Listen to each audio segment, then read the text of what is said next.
السلام علیکم میری پیاری بہنوں، کیسی ہیں آپ سب؟ امید ہے آپ سب خیر خیریت سے ہوں گے۔ تو آج کے ولاگ کا سٹارٹ کرتے ہیں اللہ تبارک و تعالیٰ کے نام سے جو تمام جہانوں کا مالک ہے۔ آج کا ولاگ صرف ایک روٹین ولاگ نہیں ہے بلکہ ایک ماں کا دکھ اور ایک بہت بڑا سبق ہے جو میں آپ سب کے ساتھ شیئر کرنا چاہتی ہوں۔ تو آج بہت گرمی تھی، ہم لوگ ابھی جا رہے تھے ایک ضروری کام سے۔ ٹاپک کی طرف چلتے ہیں۔ ہم اکثر بچوں کے رپورٹ کارڈ پر A+ دیکھ کر بڑا ہی اطمینان کر لیتے ہیں، لیکن کیا کبھی ہم نے یہ سوچا ہے کہ اس A گریڈ کے پیچھے اصلی علم کتنا ہے؟ میرے بچے پچھلے 2 سال سے ایک بہت اچھے اسکول میں پڑھ رہے تھے، رزلٹ بھی ہمیشہ بہت شاندار آتا تھا، لیکن جب میں نے خود ٹیسٹ لیا تو میری بہنوں میرے پاؤں سے جیسے زمین نکل گئی ہو۔ KG2 کا بچہ جسے کم از کم 5 تک ٹیبل آنے چاہیے تھے، وہ 2 کا ٹیبل بھی نہیں سنا پا رہا تھا۔ یقین کریں اس سے زیادہ حیرت اس بات پر ہوئی کہ لکھنے میں بھی بہت ماہر لیکن پہچان 0 تھی۔ مجھے اس نے تقریباً 3 سے 4 منٹ میں 1 سے لے کے 100 تک بتا دی، لیکن جب میں نے اسے پوچھا کہ 5 کہاں ہے، اسے سمجھ ہی نہیں آ رہا تھا کہ اس نے جہاں پہ خود 5 لکھا ہے اسے 5 کہتے ہیں یا کچھ اور کہتے ہیں، صرف رٹا لگوایا ہوا تھا۔ جب میں اسکول جا کر انچارج سے بات کی، بچوں کو ڈیلی بھیجتے ہیں ہم لوگ، فیس بھی وقت پر آتی ہے، کسی چیز کی کمی بھی نہیں ہوتی، پھر ایسے نتائج کیوں؟ تو آگے سے جواب ملا کہ آپ کسی اچھے ٹیوشن میں ڈالیں۔ سن کر بہت دکھ ہوا کہ اسکول کی ذمہ داری صرف کاپیز بھرنے تک ہے، ہمارا پیسہ اور میرے بچوں کا قیمتی وقت سب مٹی میں مل گیا۔ ان کی بات سننے کے بعد مجھے بہت تکلیف ہوئی اور غصہ تو بہت زیادہ آیا، اتنا کہ یقین کریں برداشت کرنا مشکل ہو رہا تھا۔ لوگ سمجھتے ہیں کہ پرائیویٹ اسکول کی فیس دینا بہت آسان ہے، لیکن ایک مڈل کلاس باپ سے پوچھے جو دن میں 14 گھنٹے کڑکڑاتی دھوپ اور مشقت میں گزارتا ہے تاکہ اس کے بچوں کو مستقبل سنور سکے، ان کا فیوچر برائٹ ہو سکے۔ یہ ایک مڈل کلاس باپ کا استحصال ہے کہ فیسیں پوری لی جاتی ہیں پر تعلیم 0 ہے۔ پرائیویٹ اسکولز والوں نے تعلیم کو کاروبار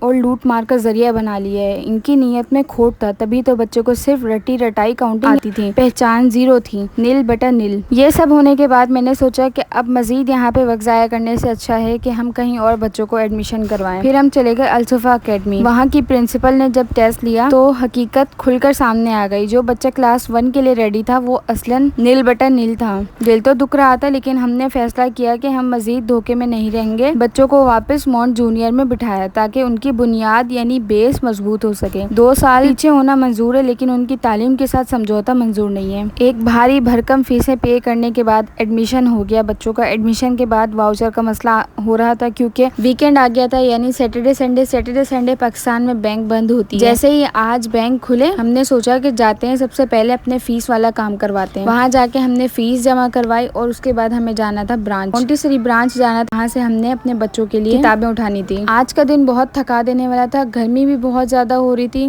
لیکن بس خوشی تھی تو صرف بچوں کے ایڈمیشن کی۔ بچپن کی بنیاد اگر کچی رہ جائے تو اوپر کتنی بڑی عمارت کھڑی کر لیں وہ ہمیشہ خطرے میں رہتی ہے۔ ہم نے سوچا 2 سال پیچھے ہونا بہتر ہے بجائے اس کے کہ بچہ پوری زندگی پیچھے رہ جائے۔ صرف کاپیز کا بھرا ہونا کافی نہیں ہوتا نا، بچے کے دماغ کا کھلنا بھی ضروری ہوتا ہے۔ لکھا ہوا تو مٹا سکتے ہیں لیکن جو غلط کانسیپٹ دماغ میں بیٹھ جائے اسے نکالنا مشکل ہوتا ہے۔ اور ویسے بھی ہم نے ہمیشہ یہی سوچا ہے کہ ہمارے بچے جو پڑھیں ان کو وہ چیز آئے بھی، یعنی جو علم ہو وہ عمل سے ظاہر بھی ہو۔ جب آپ کو کچھ سمجھ ہی نہیں آئے گا، جب آپ کے ذہن میں کوئی چیز بیٹھے گی نہیں تو آپ کس طرح سے اپنے عمل سے ظاہر کریں گے۔ ایجوکیشن صرف کتابیں رٹنے کا نام نہیں ہوتا نا، بلکہ چیزوں کو سمجھنے اور ان کی پہچان کرنے کا نام بھی ہوتا ہے۔ اور میرے لیے تو بہت بڑا دھکا تھا جب مجھے اس چیز کا احساس ہوا کہ میرے بچوں کا وقت ضائع ہو رہا ہے۔ پیسہ تو دوبارہ بھی کمایا جا سکتا ہے لیکن بچوں کا جو یہ بچپن ہے اور جو سیکھنے کی عمر ہے، اگر یہ ایک وقت چلی گئی نا تو پھر بچہ نہیں سیکھ سکتا۔ اور آپ کو پتہ ہے کہ چھوٹے بچوں کا دماغ تو کورے کاغذ کی طرح ہوتا ہے، جو آپ اس کو سمجھاتے جائیں گے، جو پڑھاتے جائیں گے وہ اس کو رٹتا جائے گا، یاد ہوتا جائے گا۔ اب میں نے اپنی پہچان والے 2-4 خواتین سے یہ بات شیئر کی جو کہ بہت زیادہ سمجھدار اور پڑھی لکھی، کہتے ہیں نا بس لوگوں کا کام ہے، خیر ہے، بچہ ہے سیکھ جائے گا، ابھی چھوٹا ہے، تم ماں ہو تو اسی لیے تمہیں زیادہ فیل ہو رہا ہے، لیکن ایک ماں ہی جانتی ہے کہ جب بنیاد ہی غلط ہو تو دل کتنا ڈرتا ہے کہ آگے بچوں کا کیا مستقبل ہوگا۔ میرا مشورہ سب ماؤں کو یہی ہے جن کے پاس ٹائم نہیں ہوتا، جیسے کہ میرے پاس 4 بچے ہیں، 2 بچے بڑے ہیں، 2 چھوٹے ہیں۔ چھوٹے بچوں میں اتنی بزی ہو جاتی ہوں کہ مجھے وقت ہی نہیں مل پاتا میں بڑے بچوں کو اسپیشل بٹھا کے پڑھائی کروں، لیکن میرا مشورہ آپ سب کے لیے ہے کہ آپ ہر ویکنڈ پر اپنے بچوں کے ساتھ بیٹھیں، ان سے باتیں کریں، ان سے ان کا کام پوچھیں۔ اسکول پر آنکھ بند کر کے بھروسہ نہ کریں، اسکول والے ایمانداری سے نہیں پڑھائی دے رہے، کیونکہ بچہ آپ کا ہے، اسکول کا صرف ایک رول نمبر ہے۔ گھر پر تھوڑی سی توجہ بچے کے کسی بھی بڑے نقصان سے بچا سکتی ہے، جیسے ہم نے آج اپنا مسئلہ پکڑ لیا ہے، وقت رہتے بھی چیک کر لیا ہے۔ ابھی صرف 1-2 سال گزرے ہیں اور ہم نے اس چیز کو دیکھ لیا، سمجھ لیا، اور یہ آپ کے ساتھ شیئر کرنے کا مقصد ہی صرف یہی ہے کہ اگر آپ کے ساتھ بھی اس طرح کا کوئی مسئلہ آ رہا ہے تو بغیر کسی بات کے، بغیر کسی ڈر کے، وقت کے، کہ ہمارا پیسہ ضائع ہوا، سال ضائع ہوا بچے کا، بچہ پیچھے رہ جائے گا، کوئی مذاق اڑائے گا۔ ان سب باتوں کو چھوڑ کے آپ اپنے بچے کی پڑھائی پہ فوکس کریں، ان کی تعلیم پہ دیکھیں۔ اگر بچے کو صحیح نہیں آ رہا آپ ریپیٹ کروا لیں کلاس، لیکن ایسی تعلیم ہو جو بچے کے عمل سے علم ظاہر بھی ہو۔ فائنلی بینک کی بھاگ دوڑ اور اسکول برانچ کے چکر کاٹنے کے بعد ہم بچوں کی کتابیں لے کر گھر آ گئے ہیں۔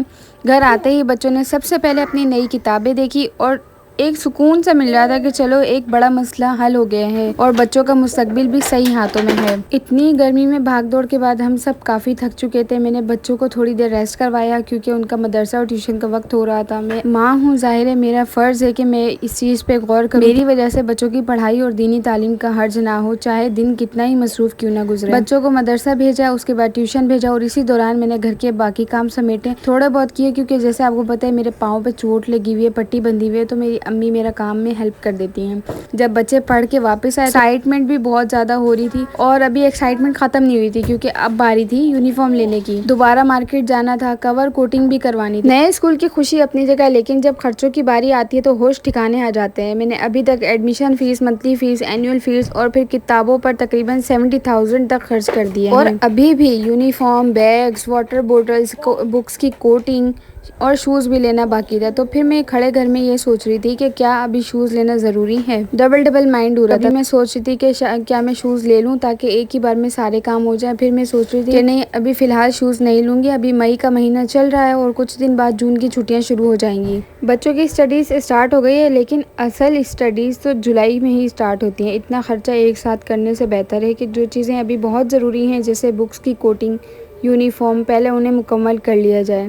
اور ساتھ ہی میں نے یہ پیپر پہ لکھ لیا تھا تاکہ یونیفارم، بیگ اور واٹر بوتل اور کور، بکس کی کوٹنگ کے علاوہ میں کوئی ایکسٹرا کام نہ کروں، کیونکہ اکثر ہم مارکیٹ جاتے ہیں تو پھر اپنی ضرورت سے زیادہ چیزیں لے لیتے ہیں۔ اب ہم پہنچ گئے ہیں سونی مال، جو کہ بالکل میگنیٹ کے برابر میں ہے۔ کراچی کی دھوپ اور گرمی میں یہ مال ایک ٹھنڈک کا احساس دیتا ہے۔ یہاں آنے کا مقصد بچوں کے نئے اسکول کے یونیفارم لینا تھا۔ ایڈمیشن اور فیس، بھاری خرچوں کے بعد اب باری تھی یہ چھوٹی لیکن ضروری چیز پورا کرنے کی۔ یہ دکان مال کے اندر موجود تھی، چھوٹی سی تھی مگر بہت مخصوص دکان تھی۔ اکثر اسکول کے یونیفارمز کے لیے ایسی ہی پرسکون جگہ بہتر رہتی ہے، اور سب سے خوشی کی بات تو یہ تھی کہ دکان رش ہی نہیں تھا، ورنہ اکثر ایڈمیشن سیزن میں ان دکانوں پر کھڑے ہونے کی جگہ نہیں ملتی۔ لیکن آج لگتا ہے ہماری قسمت اچھی تھی کہ ہم سکون سے کپڑے چیک کر سکیں۔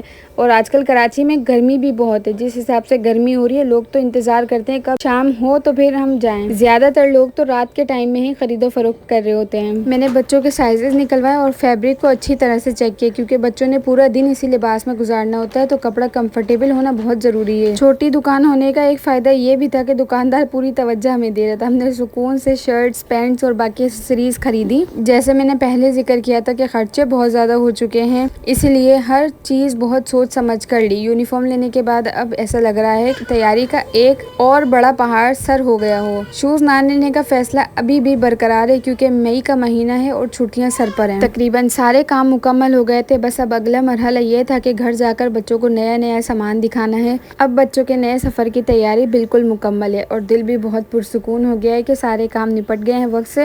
انشاءاللہ نیکسٹ ویڈیو میں آپ کے ساتھ بچوں کا کورس اور بچوں کی یونیفارم شیئر کروں گی۔ اپنا خیال رکھیے گا، مجھے دعا میں یاد رکھیے گا۔ اللہ حافظ۔